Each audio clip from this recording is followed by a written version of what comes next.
Ciao a tutti. A quanto pare il comportamento di un narcisista con il trascorrere degli anni peggiora. Il narciso si aggrava poiché persiste nel sentirsi sempre il migliore e l'assoluto. Tuttavia c'è da fare una distinzione tra individui con personalità narcisistica. Se prendiamo come esempio il covert, soprattutto le donne narcisiste, dovremo metterci le mani nei capelli, in quanto non smetteranno di atteggiarsi come se fossero in un palcoscenico, al di sopra di chiunque altro. Rimarranno sempre dell'idea che gli altri le dovranno servire vita natural durante e quindi si sentiranno nel pieno diritto di continuare a manipolare e a sfruttare gli altri. Naturalmente, la donna narcisista è molto astuta, perciò per lei non sarà un problema trovare lo zerbino di turno. Mentre se ci riferiamo a Narciso Overt, che magari ha avuto anche diverse soddisfazioni in ambito lavorativo, allora cambia lo scenario e diventa meno preoccupante, poiché nel tempo rimarrà più o meno sempre uguale. Non dimentichiamo che i narcisisti in generale hanno il terrore della solitudine, delle malattie e della morte, e di conseguenza non riescono ad accettare che anche loro invecchiano esattamente come tutti noi.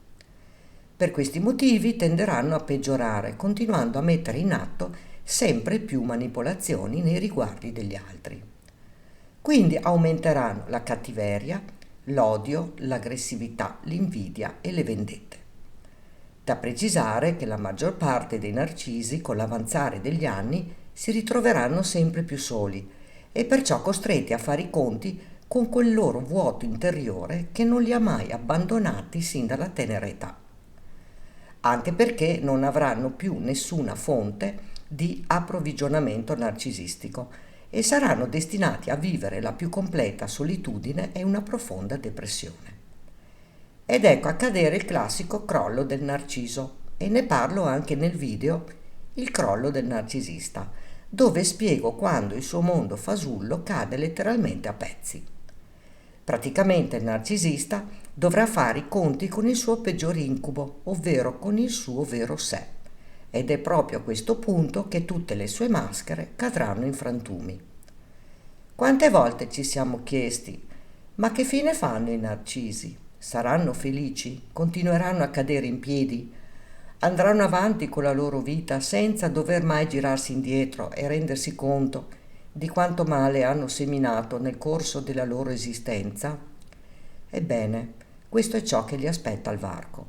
D'altronde c'è una giustizia per tutti, quella terrena e quella divina per chi ha fede. Se tu volessi approfondire tale argomento, puoi visionare il video Il karma e in che modo colpisce il narcisista, dove spiego qual è il delicato rapporto tra karma e narcisismo.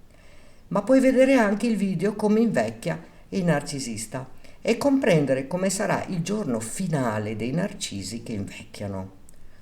A questo punto io mi chiedo, ma il loro destino non è forse peggio della morte? A te è capitato di vivere con un narcisista di una certa età? Racconta qui sotto nei commenti. Ricordati di iscriverti al canale e di attivare la campanella, così potrai ricevere le notifiche dei nuovi video. Grazie per avermi seguita.